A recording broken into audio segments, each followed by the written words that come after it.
대해서 그 공부를 하면서 알게 되는 여러 가지 점들이 있어요. 그 중에서 너무 몰랐구나 혹은 내 얘기가 아니라서 제가 최근에 봤던 광고 중에 그게 있었는데요. 핸드폰이 없던 시절에 육아를 어떻게 했을까, 그런 시절을 어떻게 살았어 라고 얘기하지만 고작 그게 20년 전밖에 안 된 이야기인데, 그전 70년 전밖에 되지 않은 그 시절, 그 이야기를 지금부터 함께 나눌 텐데요. 이 이중섭이라고 하는 화가가 뚝 떨어진 게 아니라 분명히 조선시대부터 해왔던 어떤 예술의 그림들도 있었고 우리의 것이 있었습니다. 근데 그게 그 1900년대를 기반으로 해서 급속도로 달라지죠. 그래서 잠시 조선시대부터 이중섭까지에 대한 부분으로 그림의 신윤복 기봉도의 그림에서 쭉 해서 올 거거든요. 첫 번째 곡으로는 우리 악기 산조 해금으로 연주해 드릴 텐데 이 느낌을 함께 봐주시면서 그 초창기의 모습이 어떻게 달라지는가, 그럼 첫 번째 해금 산조와 함께 이 시대를 한번 보고 오겠습니다.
밑에 박수 때문이다.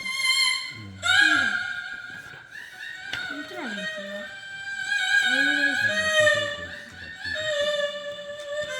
더블베이스 아니에요?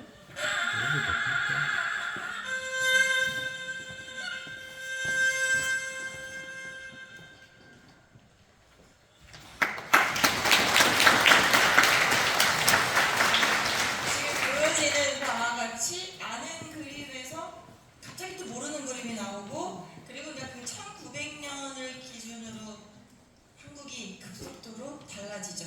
그때 무슨 사건이 있었는지 여러분 다 아시죠? 전 세계적으로는 전쟁을 2번이나 세계대전을 겪었고, 한국은 너무나도 슬프게도 일제강점기에 들어가게 됐습니다. 그리고 조선시대 끝이 있었는데 되게 흐지부지 사라지게 되고, 우리라는 사람들, 그 보통의 모든 사람들의 문화는 어떻게 달라졌는가도 보여줄 수 있는데요. 그러면서 이렇게 큼직하게 보자면 풍경화에 풍속화를 그리는 거기에서 이 김중근이라는 화가가 여러분들이 거의 모르는 화가인데요. 색도 들어가 있고 우리 그림 같은 느낌도 있으면서 그게 약간 혼합돼 있죠. 근데 지금은 한국보다 독일 쪽에 있는 미술관에서 이 그림들을 더 많이 갖고 있다고 하죠. 그래서 한 번 더 김중근이라는 화가도 있었다는 걸 좀 기억해 주시면서, 재미있는 건 얼굴이 굉장히 크게 돼요. 크게. 그래서 저 화가에 대한 이야기도 자료와 이런 것들이 더 많이 찾아진다면, 이명련이라는 화가가 이제 등장하게 됐는데요. 저 이명련이라는 사람이 또 누군지를 거의 처음 들어보시는 이름일 수 있는데, 알려드리면 이분이 정말 미스테리한 인물인데, 저기 1901년에서 사망연도가 없습니다. 정확히 어디서 어떻게 죽었는지 몰라요. 근데 이분으로 말씀드릴 것 같으면 3.1운동을 하다가 중국으로 피신을 가요. 근데 거기서 미국으로 가요. 근데 미국에 그냥 가 있는 게 아니라 시카고 아트 이 학교에 들어가서 미술을 하는데 너무 잘했대요. 그래서 다시 어디로 가냐? 파리로 가요. 그러니까 독립운동을 해서 피하고 가는 길에서 만난 자기의 진로랄까, 어쩌면 하고 싶었던 꿈이랄까, 그런 것들을 없지 않아 이루게 되는 과정을 보여주는데, 신기한 건 파리 유학 중에 파리 유학을 온 한국인 여성과 만나요. 이게 확률상 얼마나 작은 확률인데, 자, 그렇게 둘은 부부가 됐고, 이제 거기서 공부하고 돌아와 그 아까 학교에 가서 선생님이 된 거죠. 그래서 이중섭을 지도하게 돼요. 그러니까 이중섭에게 당시 인상주의 화가라든지 마티스라든지 이미 서양의 화가들은 어떤 그림을 그리고 있었다는 얘기를 해줄 수 있었다는 얘기이기도 하죠. 그러면 좀 전에 그 시대를 갑자기 훅 넘어들어 잠시 여행을 갈 겸 파리로 다녀올 텐데요. 그 당시에 그렸던 이명년의 파리 풍경, 그리고 이 그림들을 영향을 받아 이중섭도 그렸던 풍경의 그림들을 조금씩 비교해 봐주시면서 아, 우연한 기회였지만 어떻게 그 선생님과 이 제자가 만나 이중섭이 생각한 것은 무엇이었을까? 자, 그럼 파리 라비앙로즈 음악과 함께 저희도 다녀오도록 하겠습니다.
임용윤이라는 선생님이 아까 특징은 독립운동을 했던 애국심이라든지 어쩌면 그 마음의 기본적인 가치에 대해 되게 중요하게 생각했던 사람이니 이중섭에게도 그 정도의 이야기를 해줬겠죠. 지금 이 밖에 그리고 여러분이 또 하나 놓치시면 안 되는 게 생각보다 일제강점기가 길었던 거 아십니까? 그러니까 우리가 그걸 놓치고 보면 그냥 뭐 한 10년 있었나? 태어나서 이미 이준석은 그 시절에 태어났고, 그러니까 우리나라라는 독립적인 나라가 모른 채 태어났다고 봐야죠. 그리고 어른이 돼서 성장한 사람이잖아요. 그러니까 우리가 생각하는 것보다는 훨씬 더 상상보다 힘들었거나 상상보다 지금 세상을 이해하기 더 어려웠을, 자 이제 이렇게 성장을 하여 그림에 대한 꿈을 안고 부잣집 막내 아들이었으니 일본으로 이제 유학을 가게 되죠. 1935년 유학을 가는 것이, 지금도 유학을 갈 때 집안에서의 도움도 필요했고 여러 가지로 재능도 있었겠죠. 자 이제 35년 그의 인생을 바꿔줄 유학을 갑니다. 인생을 바꿨던 이야기는 거기에 되게 중요한 반려자를 만나게 되거든요. 근데 이 유학 시절에 서양의 문물에 대해서 훨씬 많이 접하는데, 제가 이중섭의 그 육성의 목소리를 너무 희미해서 듣기가 좀 아니라고 생각하는데 굉장히 노래를 잘했다고 해요.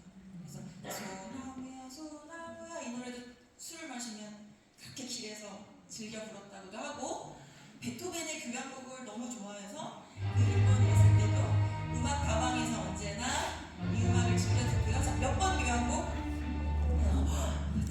자, 그 다음 또 즐겨 들었던 걸 하나 더 준비했어요.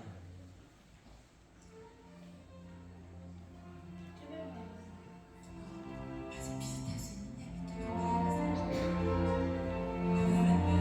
전원 교향곡의 주제. 괜찮아요. 원래 이거는 좀 덜 유명해서 여러분이, 자 이제 진짜 훨씬 즐겨 들으면 또 좋아했던 건 이 곡이었다고 하죠. 아홉 번째 구청. 이렇게 들으면서 했던 생각은, 그 저희가 3년이라는 코로나의 시절을 거치면서 이전과 이후로 많이 나눠지고 지금 생활이 많이 바뀌었죠. 많이 바뀌고 웬만하면 사람들과 접촉하는 걸 조심하는 부분도 생기는데, 이 시절에 이중섭이 느꼈던 서양 문물에 대한 여러 가지를 보면서 기억하십니까? 아까 상조와 함께 들었던 우리 그림은 어디 갔을까요? 그러니까 곧 20-30년 전만 해도 있었잖아요.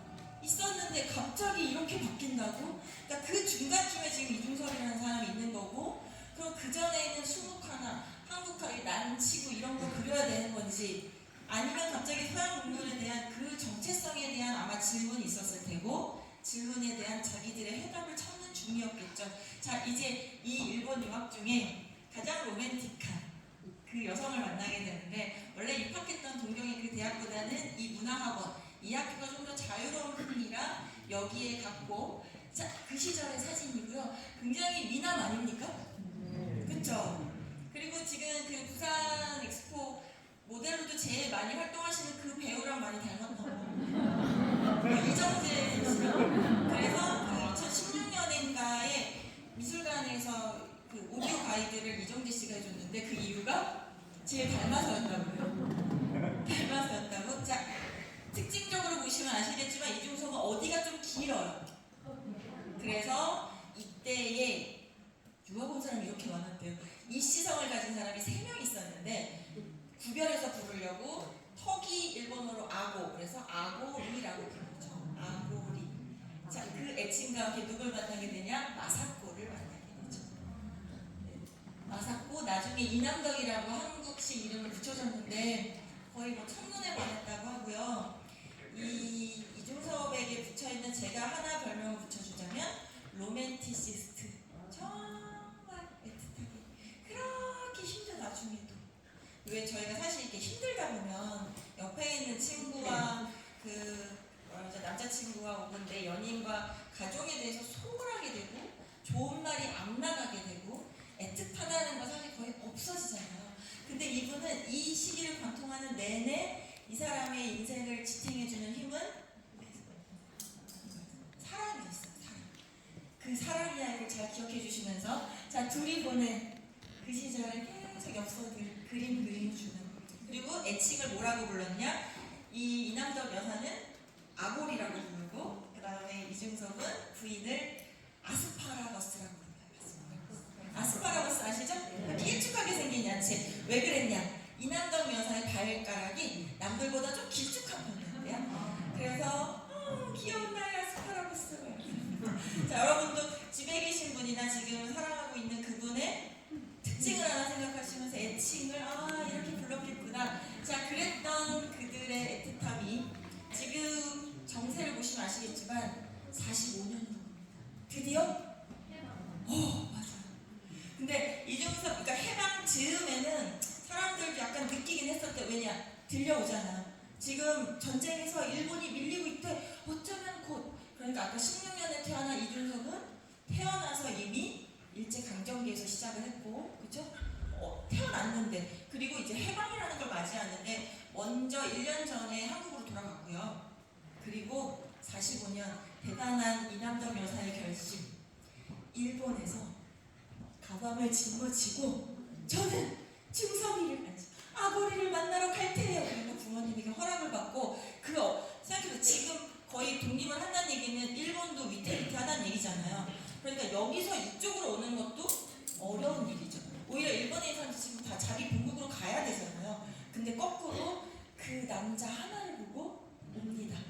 그리고는 둘은 결혼을 하게 되죠. 이렇게 전통을 해요. 아니 무슨 말이야. 옛날에 뭐 이런 일들 대단한. 제가 생각하기에 양쪽 다 대단한 것 같아요. 자, 전통 혼례를 하세요. 우리 중성님 너무 뭐라 그러죠? 천진난만한 그 성격을 보여주는데, 자, 그리고는 바로 아이를 한 명 낳긴 했는데 낳자마자 죽었고, 그래서 중성은 보통 자기 아이에 대한 얘기를 할 때 꼭 셋이라고 얘기해요. 둘이거든요. 그러니까 먼저 죽은 이 아이를 꼭 꼽아요. 그 그림에도 가족을 그림을 그릴 때 아이를 3명 혹은 이렇게 4명도 그려놓고, 그래서 자기 먼저 간 아이에 대한 너무 속상하고 안타까운 마음을 좀 표현하는데, 자, 여러분 45년에서 50년까지 2명의 아들을 이제 더 낳았고, 50년 무슨 일이 벌어지죠? 6.25 전쟁. 그러니까 평안한 시절 하나도 없는. 그럼 아까 그 일제 강점기에서 그림을 그릴 때도 힘들었던 이유가 뭐였냐면, 사상이 불손하고 일본에 충성하는 그림을 그리라고요. 그래서 북에 있을 때는 형이 있었거든요. 야, 너 이거 좀 좋아하는 그림. 거기에 대한 갈등이 되게 심했대요. 어떤 걸 그릴 것인가. 자, 이제 전쟁이 터졌죠. 지금 현재 북에 있었잖아요. 그리고 제가 이 공연을 부산에서 거의 이렇게 큰 대중을 모시고는 처음 하는데 되게 의미 있는 지점이 벌어지죠. 자, 마지막 배를 타고 이중섭이 이 배 안에 있었다 그래요. 그 영화로도 유명한 국제시장의 그 배. 12월 24일에 떠난다는 그 배. 그 배에 거의 마지막에 탔대요. 근데 여기서 이제 이중섭의 공연은 유쾌하게 끝내고 싶고 유쾌하게 하고 싶지만 이렇게 중간중간에 너무 안타까운 장면들이 등장하는데, 어머니는 같이 타지 못했어요. 그리고 이제 이 소식이 막 알려지자 어떻게 탔냐면, 어머니 지금 마지막 배를 타려면 저쪽으로 가야 된다고 합니다. 근데 엄마가 나는 못 갈 것 같으니 그래서 너희들만 가라. 그래서 그게 마지막인지 모르고 중섭은 자기의 그렸던 그림들을 다 어머니에게 주었고, 이게 저라고 생각하세요 엄마 이렇게 주었고, 그 어머니는 이렇게 벽이 있었을 거 아니에요. 그 벽에 벽지 쪽 찢어주면서 이게 나라고 생각하며 언젠가 다시 만나자. 같이 이제 못 만나게 되죠. 그리고는 이렇게 배를 타고 부산에 오게 되죠. 범일동으로 피난을 내려옵니다. 그래서 이 배에 타지 못했더라면 어쩌면 우리가 만나지 못했을 화가기도 하고, 또 하나 이 배에 저희 어머니도 타셨던 거 아시죠? 저희 엄마도 이 배에 애기였던 그 시절에 타서 내려오게 되는데, 자, 그럼 잠시 이 시절의 그 모습과 함께 희한한 건 여러분, 이렇게 전쟁이 힘들고 고달픔에도 음악은 만들어지는 거 아세요? 아까 이제 뭐 사람들은 해금산조 우리 음악도 있었겠지, 그건 이미 물 건너갔고요. 이미 한국 사람들이 굉장히 빨리 잘 받아들이는 것 같아요. 현인 선생님이 벌써 음반도 내고요. 이런 와중에도 자, 준비한 음악이 그래서 부스여라 금수만주. 어머 웬일이야. 그 시절에도. 자, 그럼 함께 그 모습과 함께 음악 감상하고 오겠습니다.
왔고, 그리고 다른 곳으로 일본으로 돈을 벌러 갔던 사람들도 부산으로 다시 돌아왔기 때문에 정말. 그리고 이중섭의 여러분 직업은 뭔가요?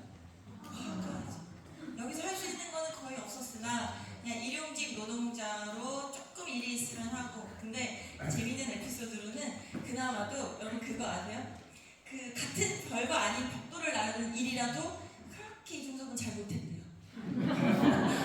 그러니까 이게 일부러 못하려고 못하는 게 아니라 그냥 이렇게 사람들이 딱 보기에 저 친구는 참 저래가지고 밥 벌어먹고 살 수 있을까. 그래서 마사코에서는 뭐 했냐? 삭바느질도 하고 남의 집에 가서 청소. 그러니까 그 시절에 다 힘들었죠. 다 힘들었죠. 근데 여전히 그는 나는 화가고 그림을 그리는 일을 하고 싶은데 일자리는. 그래서 이제 더 따뜻한 곳을 찾아 떠나기로 하죠. 부산에서 어디로 가야 더 따뜻할까요? 제주. 근데 이 이중섭 씨에게 이제 벌어지는 이 일들이 그 어떤 하루에 여러분 모든 일이 꼬여가지고 아침부터 계속 무슨 일이 벌어지는 일 아시죠? 마침 나갔는데 예고 없던 비가 오거나 너무 날이 추워지고 만나기로 한 친구가 나오지 않는 그런 느낌의 인생이 펼쳐지거든요. 그럼 잠시 요 인터미션에 그의 그림의 이야기를 조금 들려드리려고 따로 준비했는데요. 이중섭의 가장 많이 그린 시리즈 중에 동물을 되게 많이 그려요. 그 중에서도 꽃게, 개와 닭을 그리는데, 자, 첫 번째 보여드리는 이렇게. 이 그림들의 특징은 약간 어린이들이 그린 만화 그림처럼도 보여지는데 되게 천진난만하게 애기들처럼 잘 그려놨죠. 근데 닭은 자기가 주로 많이 보던 동물이라서 그렸을 수도 있긴 한데요. 저 수탉을 유난히 되게 사랑했던 화가도 있긴 한데, 자, 먼저 꽃게부터. 저 꽃게를 왜 이렇게 많이 그렸을 것 같으세요? 이 이중섭의 이제 마음이 신경이 드러나는 이유기도 한데, 제주에 내려갔을 때 되게 많이 그립니다. 먹을 게 없어서 그러니까 매일 나가서 제가 그 해변에 가봤거든요. 이중섭의 그 생각, 살았던 그 집에서 그 자구리 해변까지 걸어서 지금은 길이 잘 닦여 있지만 40분 정도 걸리는 것 같아요. 빨리 가면 40분. 그리고 다시 오고 가는 그 해변에서 조그마한 개들을 잡아서 먹었대요. 근데 어느 날 그 개들이 자기가 너무 많이 먹었다고 생각이 들어서 미안한 마음이 들어요. 그래서 개들을 그렇게 많이 그려줘요. 그래서 네, 그러니까 어떤 심성의 사람인지 알겠죠. 아까 그 일 못하는 거, 또 한편으로는 그걸 그리면서도 막 미안한 마음. 자, 그래서 이렇게 이런 그림들의 만화처럼 귀여운, 그리고 어린이들의 그림도 되게 많이 그려주는데, 저 이제 수탉에 대한 이야기 중에 그 비슷한 시기를 살았던, 훨씬 장수하여 많은 그림을 남긴 화가 중에는 저 수탉을 특별히 많이 그린 화가가 또 있습니다. 서양 화가 중에. 수탉하면 생각나는 샤로 시작해서 갈로 끝나요. 지금 제일 크게 웃어주네요. 샤갈. 샤갈도 수탉을 자기 자신처럼 생각하고 그리죠. 그래서 샤갈 전시회를 가시면 처음부터 끝까지 수탉만 찾으셔도 좋을. 저 수탉은 자기 자신이었고, 샤갈은 러시아에서 태어난 유태인이었어요. 그리고는 공부를 하러 프랑스, 미국을 떠돌면서 다시는 자기 고향에 못 가게 되거든요. 그래서 그 고향에 대한 그리움으로 동물들을 되게 많이 그리는데, 온통 수탉. 약간 자기의 부캐 같은 마음으로 이 수탉을 굉장히 많이 그리고, 그 중에서 나중에 보면 그 그리워하는 아버지를 위해 그려준 그림이 이 그림이에요. 아버지는 생선 장수였어요. 그리고 그림 공부하는 거 엄청 반대했는데, 그래도 그 아버지를 생각하며 애틋한 마음을 담아 날고 있는 새처럼 물고기를 그려줬네요. 자, 그럼 이제 수탉의 연관성을 찾자면, 그도 서양 화가들에서 좀 알았는데 별명이 동양의 루오라고 불릴 만큼 초창기에는 그의 그림을 많이 모사한 것 같은 작품들이 있는데, 제가 4점을 준비했는데 이 중에 하나만 이중섭 작품입니다. 금방 맞추실 수도 있을 것 같긴 한데 지금 저희 이중섭 그림 본 지 30분밖에 안 됐는데 벌써 그림북을 찾으셨네요. 1, 2, 3 모두 다 루오의 작품, 그리고 조금 검은색의 이걸 따라한 이중섭의 작품은 4번. 그러니까 선배 동시대 작가들의 그림을 보며 한국의 예술가들도 되게 빨리 변화했다는 느낌 들지 않으세요? 아니, 그러니까 옛날에 도와서 화원들이 이렇게 그리던 그림에서 갑자기 이거를. 그래서 저는 이걸 보면서 가끔 재밌게, 우리나라의 그 산업의 특징 중에 하나는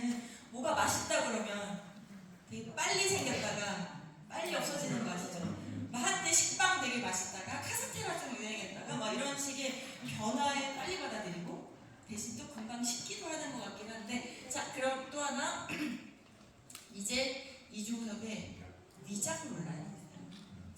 이 위작이라는 건 뭐냐면 워낙 기록이 적고 남긴 그림의 수가 적다 보니까 이 위작 논란에는 누가 껴있냐면 아들이 셋이라고 할게요. 저도 막내 아들이 껴있긴 한데 이 막내 아들이 그 누구랑 이제 좀 협작을 해가지고 벌어진 일이었는데, 자 여러분 한번 찾아보시면 그 유명한 황소 그림에도 둘 중에 하나는 위작이에요.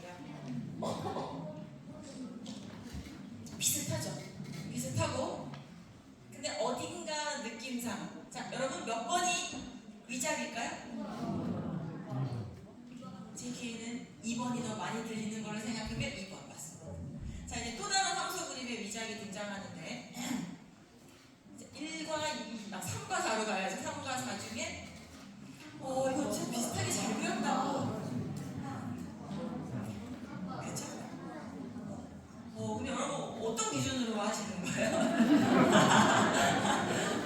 이렇게 있다면 약간 느낌?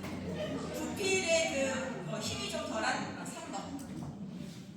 3번이 위장 맞습니다. 네. 그러면서 그 아들은 거의 이 위장에 그게 편명이 나고 어떻게 알아냈냐면 아시겠지만 그 물감에 그때 연도와 지금 연도를 하면 알 수 있단 말이에요. 엑스레이로 다 검사하는데, 그래서 그 아들은 한국에 못 들어오게 돼 있어요.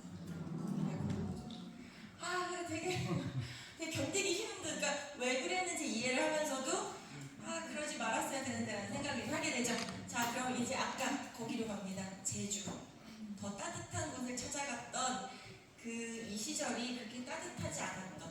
왜냐? 제주에 그렇게 눈이 많이 안 오는 도시, 그러니까 지방이잖아요. 근데 그 해에는 눈이 정말 많이 온대요.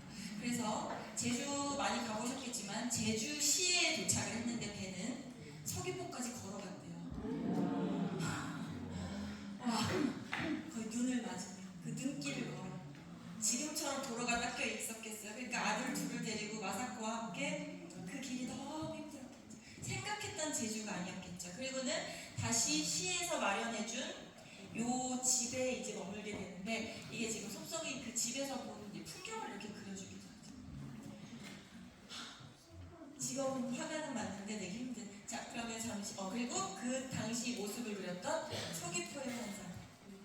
힘듦에도 불구하고 정말 환상적이죠. 아이들은 아름답게 새를 타고 있고 사람들이 생각하는 이 제주에 대한 판타지를 이렇게 보여주는데요. 제주에서도 그렇게 오래 살진 않아요. 1년을 채 못 채우긴 하는데, 잠시 제주에 있었을 때 그래도 행복했던 게 뭔지 아시죠? 아까 말한 가족들과 함께 40분 걸어 내려가서 개를 잡고 그리고 다시 돌아와서 개를 먹고, 그게 전부예요.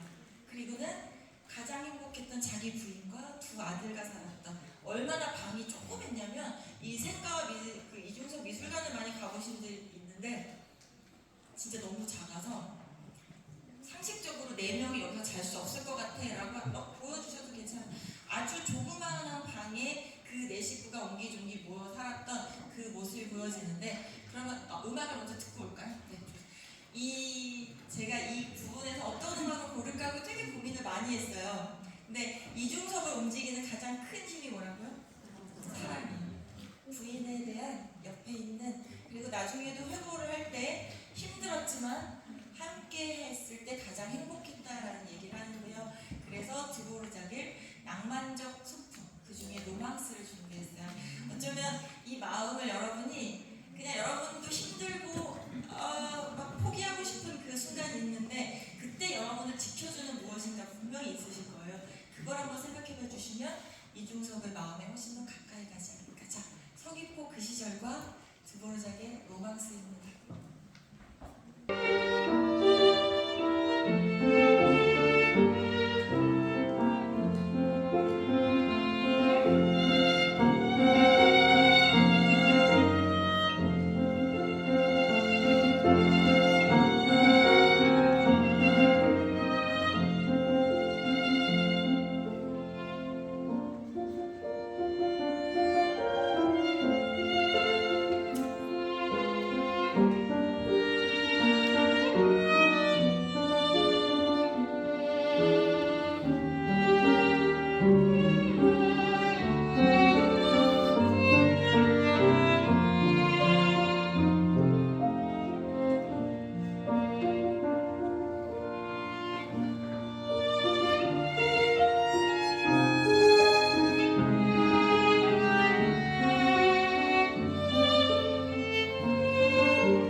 사람가라는 생각을 하는 게, 그리고 지금 집 없어요. 그러니까 여관방을 전전하거나, 그 다음에 친구 집을 전전하거나, 그 다음에 어머니 걱정, 북에 두고 온 어머니 걱정, 일본에 있는 부인과 아들 걱정.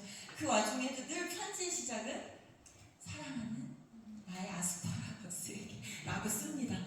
그런 그 마음의 여유는 어디서 갔을까라는 궁금한 점이 생기죠. 자, 그러면 이제 어렵게 그 시절을 계속 버티죠.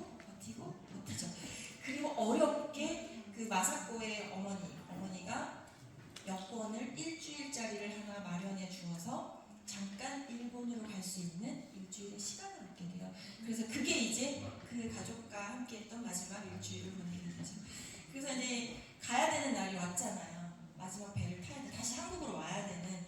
근데 그때 이중섭은 오고 싶지 않았대요. 가족이랑 같이 있고 싶다고요. 그런데 그 엄마가, 자네는 위대한 화가라고 했을지는 모르겠지만 정말 예술가가 돼야 되는 사람인데 불법 체류자로 남게 되면 그게 더 곤란하지 않겠나.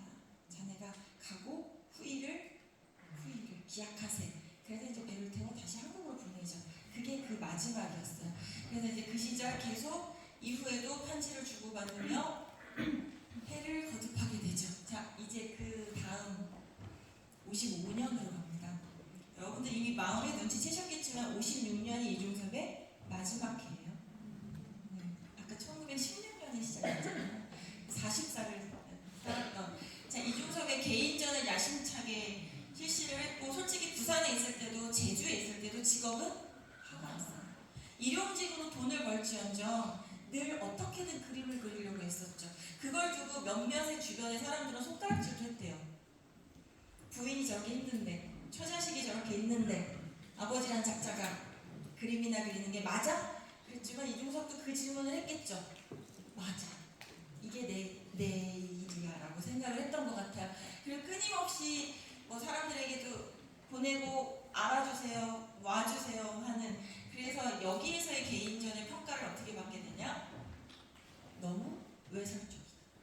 그리고 당시에 이중섭에만 그랬던 게 아니라 많은 화가들이 그림을 그리면 아까 그 김한규 화백도 그랬고, 장욱진 화백의 그림을 보면서 사람들이 뭐라 그랬냐면, 장욱진 화백의 밑에는 빨간 이렇게 있고 위에는 파란색으로 뭔가를 그림이 있어요. 그걸 보고 뭐라고 욕했냐면, 맞아, 너는 남과 북이 나뉘기를 원하는 놈이구나. 그래서 아니에요. 그러면서 뭐 길 위에 이렇게 빨간색의 길 위에 사람이 놓여있는 작품이 있는데 공산주의자구나. 그러니까 다 저희는 그냥 예술가일 뿐입니다. 아무런 의미가 없어라고 얘기해도 역시 그도 뭐지? 이 소가 의미하는 게 뭐지? 그러니까 뭐 어떤 의미를 갖고 그리긴 했겠지만 거기에 그 사람이 갖고 있는 진짜 뭐 정치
아니지만 누구는 되게 부러워했냐면 시인을 되게 부러워해요. 왠지 아세요? 시인은 엄청 부러워요. 엄청. 왜일 것 같은데 아주 현실적인 이유예요. 시인은 시인은 사람들이 많이 써도 있으나 이것만 있으면 되잖아요. 노트. 근데 자기는 물감도 있어야 되고 캔버스도 있어야 되고 그래서 그렇게 나도 시인이 될 걸 그랬나 그런 생각도 했다고 하죠. 그런 이유로 그래서 이 이중섭의 은지화가 되게 유명한 이유가 사실 가난해서 그릴 곳이 없어서도 맞지만 이중섭은 그뿐 아니라 이 은지화로 그러니까 담백각을 펼쳐서 편편하게 만든 그러니까 이게 약간의 그 뭐라 그러죠 미묘한 캔버스랑 차이가 있잖아요. 그걸 모수를 긁어서 하는 요 기법이 너무 마음에 들기도 했죠. 물론 종이와 이게 없어서도 맞지만 그래서 아시겠지만 아시아 화가 최초로 미국 현대미술관에 소장되어 있는 작품이기도 해요. 근데 그 시절에 그러니까 조금만 더 버텼으면 조금 더 건강하게 어쩌면 그 사람의 마음을 이렇게 알았으면 더 좋았을 텐데라는 생각이 점점 들기 시작하는데 드디어 1916년에 시작한 어느 해 하나 편한 게 있었나 싶은 그해 마지막 해로 갑니다. 1956년 전쟁도 멈췄고 그리고 이미 이때는 어디에 와 있었냐면 서울에 와 있었어요. 그리고 친구 집 혹은 여관 혹은 조그만 집을 얻거나 그리고는 그 편지에다 나와 있거든요. 뭐 이런 일이 있었어. 여전히 마지막 추신에도 이런 게 들어가요. 나의 사랑을 가득 담아서. 진짜 저는 약간 이런 성격의 남자분을 좋아하진 않아요. 로맨틱한 남자분은 좀 부담스럽다고 생각하는 편인데 근데 이 이남덕 여사 이분은 둘이 되게 잘 맞는 것 같고 1956년에 이제 이중섭은 사망을 하잖아요. 이남덕 양은 그분은 2022년 사망했어요. 남편 나이보다 훨씬 혼자 두 아들을 키우며 일본에서 자 그랬던 이제 56년 그의 마지막으로 갑니다. 그러니까 사람들이 알았어야 되는데 이들 혼자 두면 안 된다는 거. 그럴 수 없었겠죠. 왜 여러분 아시죠? 그럴 수 없었다는 아세요? 진짜 그럴 수밖에 없었어. 최후의 보루라는 건데 그렇게 매일 힘들게 살던 그가 점점 식음을 전폐하고 그림을 접는 그 시기가 와요. 포기했다는 얘기죠.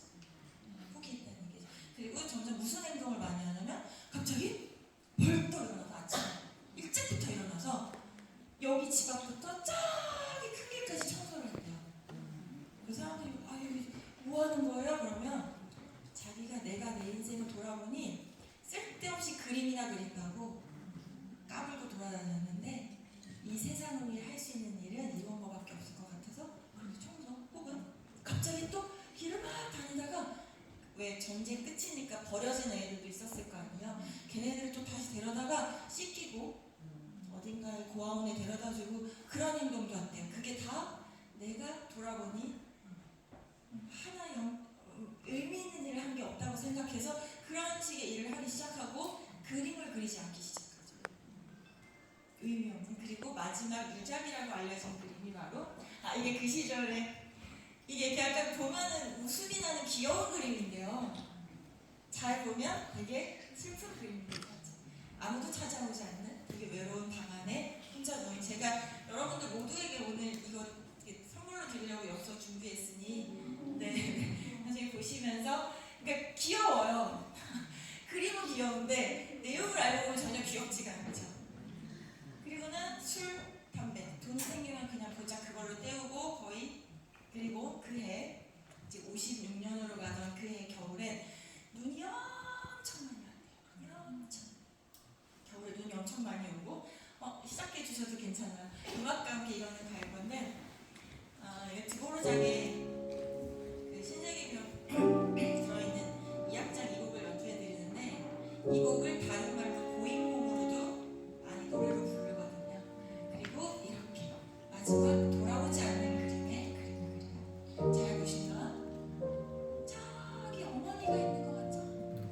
이렇게 뭘 지고 있는 아니야 어머니가 아닐지도 몰라요. 이남덕일지도 몰라요. 그리고는 자기는 혼자 창가에 내다보면서 만나지도 못하고 가까이 가지도 못하는 이 그림을 조금 볼게요.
사랑의 집에서 봤던 이 그림과 함께 오늘의 마지막 음악으로 정했습니다. 여러분도 이렇게 봐주시면서 도와줄 수 있는 방법은 없었나 이런 생각도 드는데요.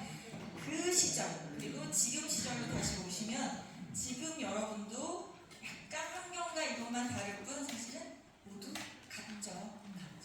그런 의미로 여러분의 마음도 이렇게 토닥토닥 위로 받으셨으면 좋겠고 그의 마음으로 함께 봐주시면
너무 잘 들어주셔서 네, 감사합니다.